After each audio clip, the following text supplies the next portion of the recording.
Bienvenidos nuevamente todos y todas a este noveno capítulo del podcast favorito de toda esta galaxia, Astromanía y otras hierbas, una iniciativa más de Fundación Astromanía para compartir con todos y todas las maravillas del cosmos que nos rodean. Noticias, efemérides astronómicas, cultura popular y todo lo que tenga que ver con la física y la astronomía que tanto amamos. Hoy me toca compartir con todos ustedes en solitario, más o menos, porque en breve estaremos conversando con el astrónomo Francisco Espinosa, especialista en el tema que hoy nos convoca, los interesantísimos pulsares. Pero antes de comenzar, revisar el calendario astronómico del mes de octubre, en particular algunas fechas importantes de esta primera quincena, un calendario que los invitamos a revisar mes a mes en nuestras redes sociales, Facebook e Instagram principalmente, y que ya está disponible también para descarga junto a otros calendarios astronómicos en nuestra página web www.astromanía.cl/calendarios. Podemos recordar, por ejemplo, el 4 de octubre, pero del año 1957, cuando la Unión Soviética lanza el famoso Sputnik 1, el primer satélite artificial de la historia, una esfera más o menos del doble del tamaño de una pelota de básquet, que orbitó nuestro planeta 1440 veces por los 3 meses que estuvo ahí arriba. Con toda la gran proeza de la Unión Soviética en esa época fue alcanzar esta hazaña en el primer intento. También podemos recordar un 6 de octubre, pero del año 1995, cuando se anuncia el descubrimiento de 51 Pegasi b, hoy conocido como Dimidio, el primer exoplaneta descubierto orbitando una estrella como el Sol. Recordemos que el año 92 ya se habían descubierto exoplanetas, los primeros exoplanetas descubiertos, pero estos estaban orbitando un púlsar. Un 7 de octubre del año 1959, la sonda Luna 3 de la Unión Soviética también obtiene por primera vez fotografías del hemisferio oculto de la Luna, capturando 29 fotografías durante el tiempo que cruzó su hemisferio oculto y logrando transmitir a la Tierra con éxito 17 de estas. Un 9 de octubre, pero del año 1604, también recordar la supernova 1604, llamada también supernova de Kepler, que brilló en el cielo con una magnitud de menos 2,5, pudiendo ser visible incluso durante el día por más de 3 semanas. Y finalmente, para los amantes del cielo, este mes nos regala 2 lluvias de estrellas periódicas, las dracónicas, con un máximo que ocurrió el pasado 8 de octubre, con una tasa cenital horaria que es variable año a año, y las famosas oriónidas, con un máximo este 21 de octubre, con una tasa cenital horaria de 23 meteoros por hora. Esperemos que puedan disfrutar estos eventos. Estas y otras efemérides astronómicas en nuestra página web astromania.cl y en redes sociales. Los púlsares son estrellas de neutrones que giran muy rápido y poseen un muy fuerte campo magnético, a la vez que emiten una fuerte radiación electromagnética en ondas de radio, rayos X y gamma principalmente, a través de sus polos magnéticos, que es lo que podemos detectar desde la Tierra. Como esta emisión está desalineada con su eje de rotación, se produce una pulsación de emisión regular por cada giro, como si se tratase de un faro, de ahí su nombre. Una estrella de neutrones mide en promedio unos 10 a 20 kilómetros, es bastante pequeñita, de diámetro, y puede girar cientos de veces por segundo.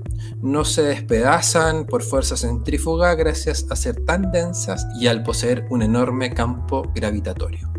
El primer púlsar detectado fue PSR B 1919-21, con un periodo de 1,33 segundos, detectado por un radiotelescopio en Cambridge, Reino Unido, en agosto de 1967, por la en ese momento estudiante de doctorado Jocelyn Bell y su profesor Anthony Heavish.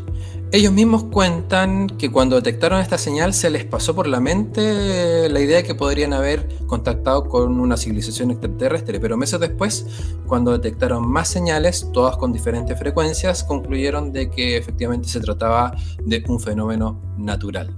A pesar que fue Jocelyn Bell quien descubrió estos extraños objetos, fue Anthony Heavish quien recibió finalmente el premio Nobel por este descubrimiento. Hoy se conocen más de 3.200 pulsares, pero quizás el pulsar más famoso de todos es el de la nebulosa del Cangrejo, llamado PSR B053121, un cadáver estelar ubicado a 6.300 años luz de la Tierra y que se originó tras la explosión de una supernova, detectada en julio del año 1054 por astrónomos chinos y árabes principalmente, y que generó un potente destello en el cielo que alcanzó una magnitud de -6 y que fue visible incluso durante el día por más de 22 meses.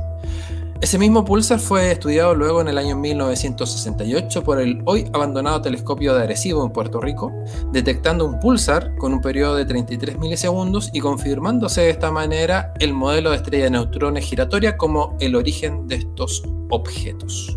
Una curiosidad más que vale la pena mencionar sobre los pulsares tiene relación con el mapa del sistema solar impreso en las sondas Voyager y Pioneer. En este mapa se muestra la posición del Sol en relación con 14 pulsares, cada uno identificado con su única pulsación electromagnética, de modo que cualquier civilización extraterrestre que conozca la naturaleza de estos objetos pueda triangular la ubicación exacta de nuestra estrella en nuestra galaxia. Y para conversar sobre estos maravillosos objetos astronómicos, hoy nos acompaña el astrónomo de la Universidad de Chile, Cristóbal Espinosa Romo, doctor en astronomía y astrofísica de la Universidad de Manchester en Inglaterra y que actualmente trabaja como profesor en el Departamento de Física de la Universidad de Santiago de Chile. Cristóbal, ¿cómo estás? Bien, Juan Pablo, gracias. Bueno, primero que todo agradecer tu presencia en nuestro programa y preguntarte de inmediato para entrar en el tema que nos convoca. ¿Qué te llevó a dedicarte a la astronomía? ¿Cuáles fueron tus experiencias, las circunstancias en que terminaste pensando que ser astrónomo es una buena idea? Sí, mira, yo inicialmente mi interés fue por la física.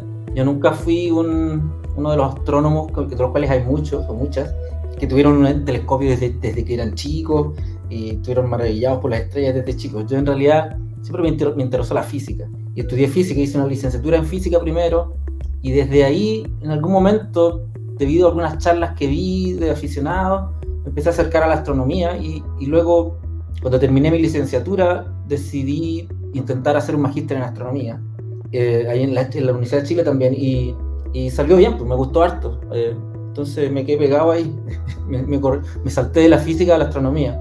Esencialmente así es como ocurrió, y me ha gustado siempre, desde ahí en adelante. Me ha gustado mucho, me gusta mucho. Hiciste tu posgrado en la Universidad de Manchester, en Inglaterra. ¿Por qué allá? ¿Cómo fue la experiencia? Ya, mira, cuando yo estuve en la Universidad de Chile, en el Cerro Calán, estudiando astronomía, ahí, bueno, yo trabajé en algunos temas que me propusieron ahí para investigación y estuvo súper interesante. Pero en un momento yo me enteré de la existencia de las estrellas de neutrones, que son los pulsares, en otras palabras, y de ahí en adelante me interesó mucho eso. Y cuando estuve buscando y pensando en dónde hacer mi doctorado, que es el paso siguiente a hacer un magíster, ¿cierto? Entonces ahí, buscando y rebuscando, me encontré con que había una beca que se ofrecía para hacer estudios de astronomía en el Reino Unido, y que justamente en Manchester había un grupo que era bastante grande, que trabajaba en las observaciones de pulsares y que ofrecían temas de trabajo. Entonces postulé a eso y, bueno, quedé, así que me fui para allá. Y luego regresaste a Chile. Actualmente trabajas en el Departamento de Física de la Universidad de Santiago. ¿Qué haces ahí?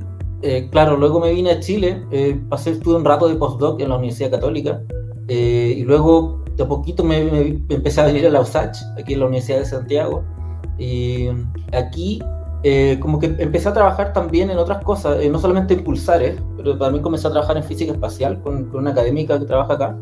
Y de ahí en adelante me he dedicado un poco a las dos cosas, algo así como 3/4 partes pulsares y el resto a física espacial.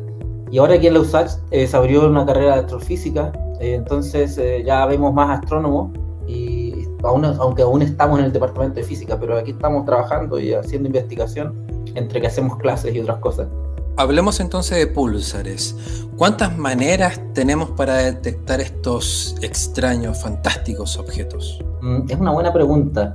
Mira, yo lo dividiría en dos partes.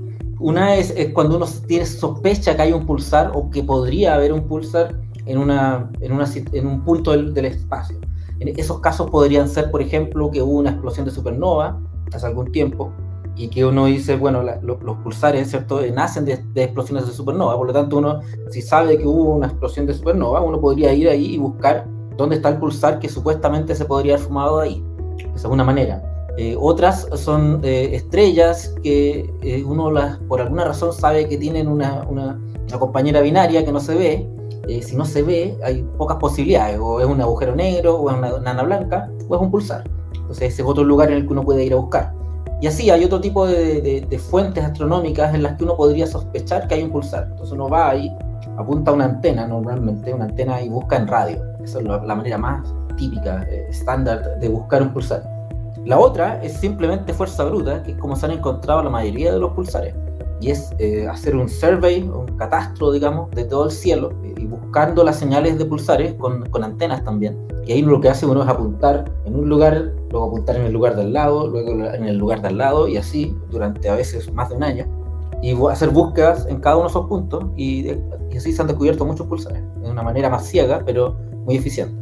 ¿Qué catastro tenemos de pulsares acá en nuestra galaxia, por ejemplo?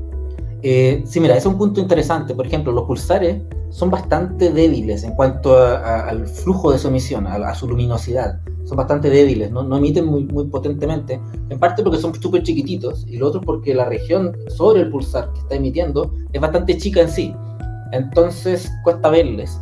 La mayoría de los pulsares que conocemos están en nuestra propia galaxia. Hay unos cuantos que se conocen en las nubes de Magallanes, que son nuestra galaxia vecina, pero más allá de estas dos galaxias no se conoce ninguno. Y la única razón es porque el flujo de fotones, digamos, que nos llega a la Tierra desde ellos sería muy poco. Entonces no tenemos todavía la capacidad de detectar esos pulsares. Ahora, tú me preguntabas por qué surveys o qué catastros hay de nuestra galaxia. Han habido varios.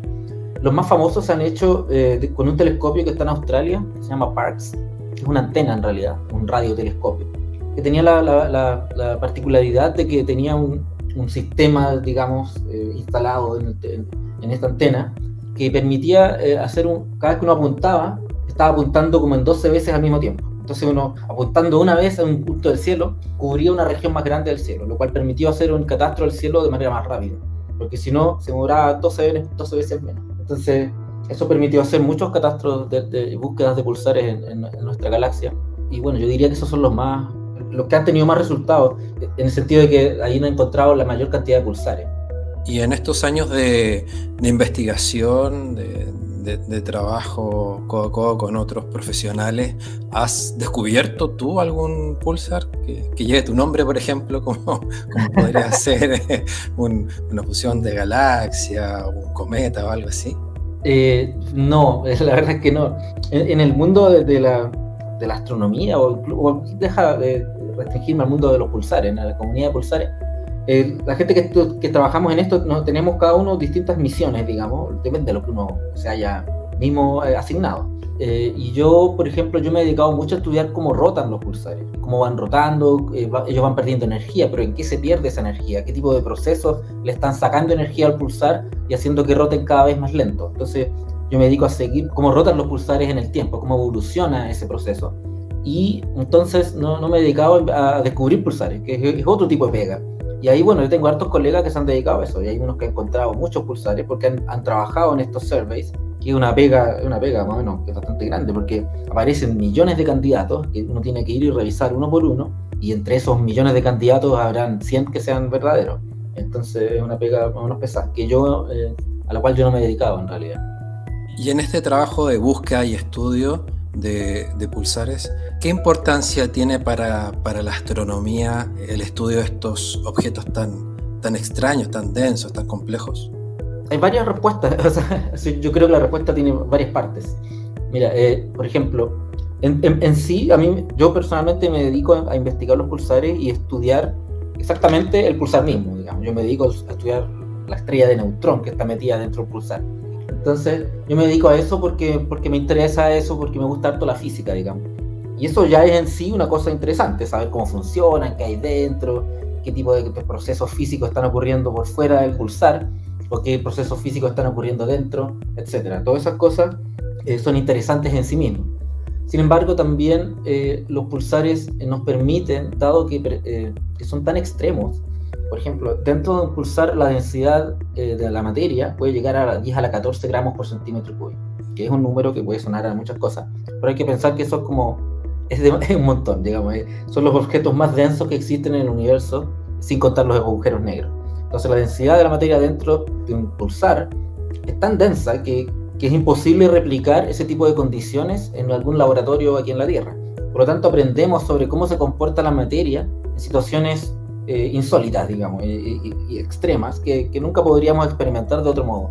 Entonces aprendemos cosas nuevas sobre la materia. Entonces una estrella de neutrones se puede considerar una especie de laboratorio de física de partículas, que está allá flotando, y que hay que aprender a ocupar, porque es un laboratorio que está muy lejos, pero del cual hay que aprender a sacarle información para aprender sobre física. Por ejemplo, en lo que yo hago, estudiamos cómo evoluciona la rotación del pulsar, y eso tiene que, al hacer eso, la gente nos hemos dado cuenta de que dentro del pulsar hay un superfluido de neutrones, y ese superfluido de neutrones no va rotando a la par con el resto del pulsar, y eso genera un montón de efectos extraños que nosotros somos capaces de detectar, y que al estudiarlos podemos aprender un poquito sobre las propiedades de este superfluido, y aprendemos sobre superfluidos también, porque aquí en la Tierra no es tan fácil tener un superfluido de neutrones a esas densidades. Entonces esa es una parte del interés de los pulsares. Y la tercera parte es que los pulsares se pueden ocupar para estudiar otras cosas, y eso es porque el pulsar tiene una propiedad muy interesante, que es que son como un relojito, ¿cierto? Van haciendo tic, tic, tic, tic, tic, porque son los pulsos que emiten, y eso hace que uno pueda estudiar el espacio-tiempo en el lugar donde está el pulsar, y también entre nosotros y el pulsar. Y eso se ha ocupado ya para, por ejemplo, poner restricciones a la teoría de la relatividad de Einstein, con mucha precisión. Entonces se pueden ocupar como herramientas, digamos, para estudiar otro tipo de cosas, los pulsares. Otra cosa que los pulsares se están intentando usar para detectar ondas gravitacionales, aunque aún no lo han logrado, pero yo pienso que en los próximos 5 años yo pienso que van a detectar ondas gravitacionales ocupando pulsares. Entonces se pueden ocupar como herramienta para estudiar el espacio alrededor de ellos también. Genial. Y en este catastro y clasificación de pulsares, ¿hay alguno que valga la pena mencionar? ¿Hay cosas extremas que se han descubierto, rarezas? Hay bastantes, pero así como para mencionar... ¿O todos los pulsares son iguales? Claro, esa es una buena pregunta. O sea, parecen bastante, pero no. No son tan iguales. Por ejemplo, hay un tipo de pulsares que se llaman magnetares. A mí particularmente me gustan mucho. Los magnetares son estrellas de neutrones, son pulsares también, en el sentido de que emiten pulsos que nosotros podemos ver y con los cuales podemos tener una idea de cómo están rotando. Y además nos traen un montón de otra información también esos pulsos. Pero los magnetares se supone que son, según nuestro entendimiento, el modelo, son estrellas de neutrones con campos magnéticos súper potentes, como de 10 a la 15 Gauss. ¿Ya? Y ese número, no sé, el Sol, por ejemplo, tiene un campo magnético de como 1 Gauss.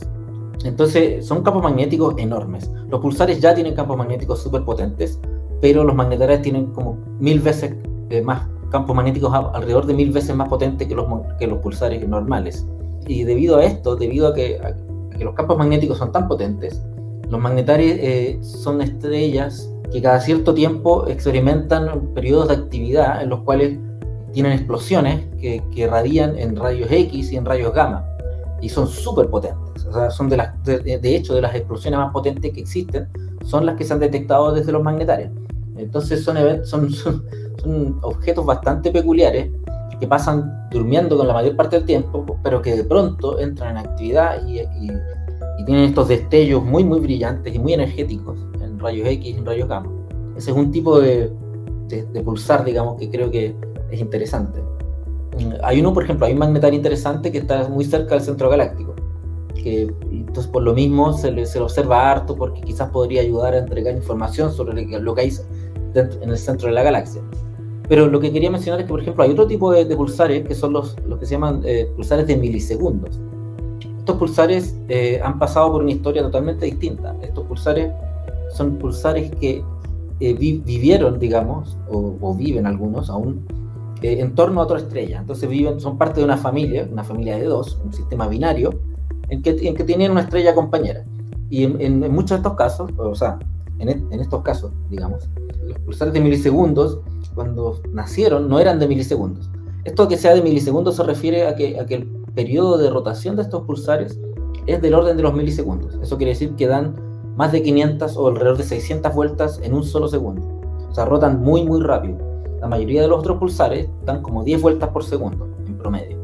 Entonces aquí estamos hablando de pulsares que dan 10 veces más o incluso más vueltas por segundo que los pulsares normales. O sea, rotan muy, muy rápido.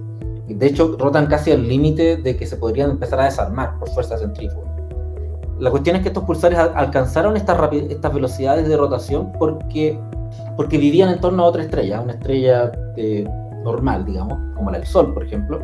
Y esas estrellas en algún momento de su vida evolucionaron y empezaron a compartir material con el pulsar, porque el pulsar tiene su propio campo gravitacional. Entonces la otra estrella, como engordó, el material se acercó un poquito al pulsar y en algún momento empieza a caer sobre el pulsar. Y al caer, no cae directamente sobre el pulsar, sino que cae formando una especie de disco alrededor del pulsar. Y ese proceso acelera el pulsar lentamente, y lo va acelerando, y a través de unos miles de años, el pulsar se va acelerando y alcanza estas velocidades que les decía. Entonces estos son pulsares que han pasado una historia totalmente distinta, mucho más larga, pero que al estar rotando tan rápido y a través de este proceso, por ejemplo, sus campos magnéticos son más chiquititos, entonces son súper, súper estables, porque el campo magnético es lo que produce un poco la inestabilidad y la desaceleración del pulsar. Entonces estos pulsares estos son los relojes perfectos, digamos, que yo decía antes que podían usarse para estudiar el espacio-tiempo. Estos son los pulsares de milisegundos, porque son muy estables y eso permite que se les use como herramientas. Genial. Cristóbal, muchas gracias por tus conocimientos, por tu participación en nuestro programa. Y antes de despedirnos de Cristóbal, recomendarles la página astropulso.cl, una página sobre púlsares. Y qué mejor para hablar de esta página que su propio autor. Cristóbal, cuéntanos, ¿de qué se trata esto? Mira, esta es una página que está escrita en español, lo cual a mí me parece importante porque normalmente la información de astrofísica, sobre astrofísica, la mayoría está en inglés. Esta está en español y se trata sobre pulsares. Esencialmente hay información básica sobre qué son los pulsares, sus propiedades más elementales, y un poquito más sobre la investigación que en particular yo y la gente con la que trabajo nos dedicamos a investigar. En teoría lo puede entender cualquiera, está hecha de esa manera, como para todo público. Pero en particular también para quienes tengan un interés en física. Eso es lo principal. Así que todos invitados a astropulso.cl para estudiar sobre pulsares. Tiene una linda bajada acá que dice: entre estrellas y nebulosas viven los pulsares. Suena poético, y es cierto. Sí, es. Muchas gracias. Espero que les vaya bien a ustedes con la fundación. Gracias. Nos vemos en el futuro. Y ahora sí, para finalizar, invitarlos a seguir visitando nuestra página web astronomania.cl/astropodcast para escuchar cada semana nuestro próximo capítulo y revisar los hipervínculos que vamos colgando junto a estas grabaciones y que complementan esta conversación. O si prefieren, también nos pueden buscar en Google Podcast, donde pueden revisar cada uno de nuestros episodios semana a semana. Muchas gracias a todos y todas por escuchar, felices cielos despejados y hasta la próxima.